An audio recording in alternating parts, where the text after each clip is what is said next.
Hello मेरे प्यारे दोस्त, सबसे पहले स्वागत है आप सभी को आपके अपने इस प्यारे यूट्यूब चैनल पे। आज की इस वीडियो में बताने वाला हूँ बिहार बोर्ड कक्षा 10वीं के नन हिंदी का 10वां चैप्टर, जिनका नाम है ईर्ष्या तू न गई मेरे मन से। ये एक प्रकार की निबंध है जिनके लेखक हैं रामधारी सिंह दिनकर, और ये जो निबंध है वो विचारात्मक निबंध है।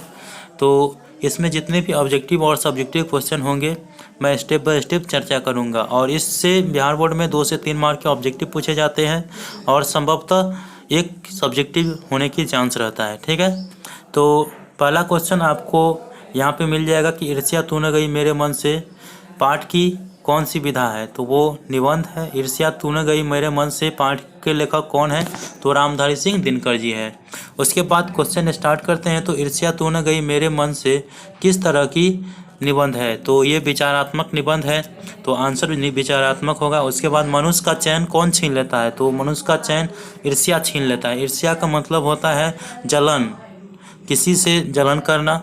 उसके बाद यहाँ पे है यशस्वी साहित्यकार रामधारी सिंह दिनकर का संबंध किस राज्य से है?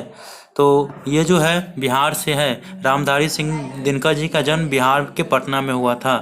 उसके बाद जो है अगला क्वेश्चन, ईर्ष्या तू न गई मेरे मन से पाठ की कौन सी विधा है? ये निबंध है, पहले भी बताया हूँ। उसके बाद है लेखक के दाहिने ओर कौन रहता था? तो वकील साहब रहता था लेखक के दाहिने ओर। उसके बाद जो है वकील साहब किससे जलते थे? तो बीमा एजेंट से जलते थे। उसके बाद अगला क्वेश्चन है ईर्ष्या वाला व्यक्ति अपना श्रेष्ठ कर्तव्य क्या समझता है? तो ईर्ष्या वाला व्यक्ति अपना श्रेष्ठ कर्तव्य जो है दूसरों को हानि पहुंचाना समझता है। उसके बाद है ईर्ष्या की बड़ी बेटी का नाम क्या है? तो ईर्ष्या की बड़ी बेटी का नाम निंदा है। अगला क्वेश्चन है मनुष्य का पतन किस गुण से होता है? देखिए, मनुष्य का पतन जो है वो सद्गुण से होता है। उसके बाद गुणों को कुंठित बनाने से बेहतर क्या है? तो गुणों को कुंठित बनाने से बेहतर मृत्यु है। तो मृत्यु इसका आंसर होगा। ठीक है, उसके बाद है मनुष्य के हृदय में ईर्ष्या का भाव आने पर उसे सूर्य कैसा दिखता है? तो देखिए, ये इंपॉर्टेंट क्वेश्चन है।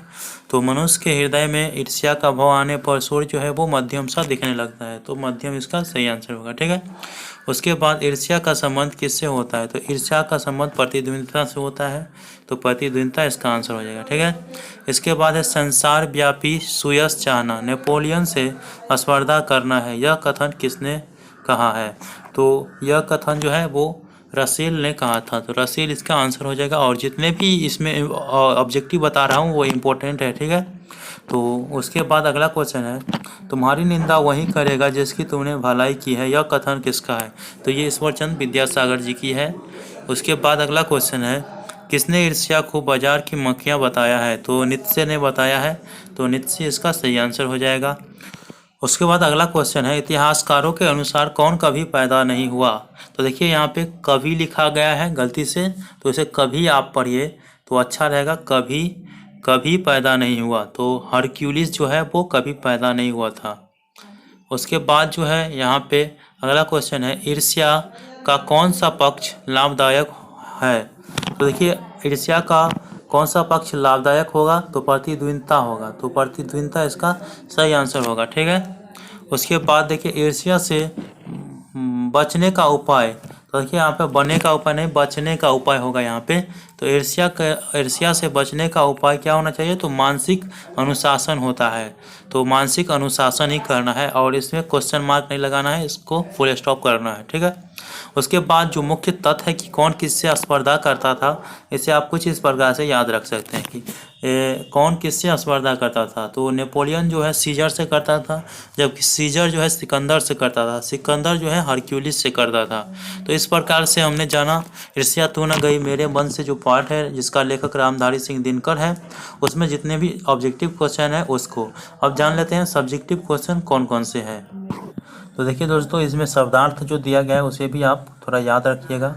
उसके बाद यहाँ पे देखिए सब्जेक्टिव क्वेश्चन जो आपसे पूछा जाएगा कि वकील साहब सुखी क्यों नहीं है। तो देखिए, वकील साहब सुखी इसलिए नहीं है क्योंकि उनके मन में जो है ईर्ष्या पैदा हो गया है और वो बीमा एजेंट से जलने लगे थे, तो इसीलिए वो सुखी नहीं है। और वकील साहब के पास सब कुछ होते हुए भी वो सुखी नहीं है, इसी कारण क्योंकि इसके मन में ईर्ष्या का बास हो गया था।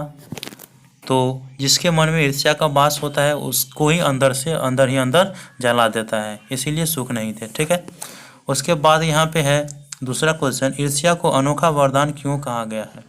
देखिए, ईर्ष्या को अनोखा वरदान इसलिए कहा गया है कि देखिए, ईर्ष्या करना कोई गलत बात नहीं है, लेकिन ईर्ष्या आप उस व्यक्ति से करिए जिसमें आपका भी भलाई हो और उनका भी कोई दुख ना हो। तो अगर आप ईर्ष्या करते हैं, जैसे राजा करेगा गरीब से, तो वो चलने वाला है, लेकिन गरीब आदमी जो राजा आदमी से करेगा वो कैसे चलेगा। तो अनोखा वरदान इसलिए है कि अगर आप इसे सकारात्मक पक्ष में लेंगे तो सकारात्मक आपको फीडबैक मिलेगा, अगर आप नकारात्मक में लेंगे तो नकारात्मक होगा। ठीक है, तो इस प्रकार से आप इसे लिख सकते हैं। उसके बाद यहाँ पे तीसरा है, ईर्ष्या की बेटी किसे और क्यों कहा गया है।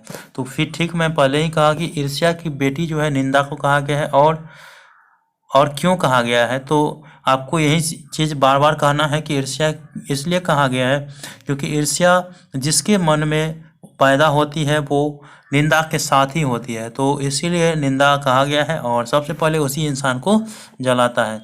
इस प्रकार से सभी क्वेश्चन है, तो आप लोग इसे लिख सकते हैं। तो ये था इस पार्ट का ऑब्जेक्टिव क्वेश्चन और सब्जेक्टिव क्वेश्चन। मिलते हैं अगले वीडियो में, अगला चैप्टर जो है कबीर के पद, उसमें। तब तक के लिए धन्यवाद। जय हिंद, जय भारत।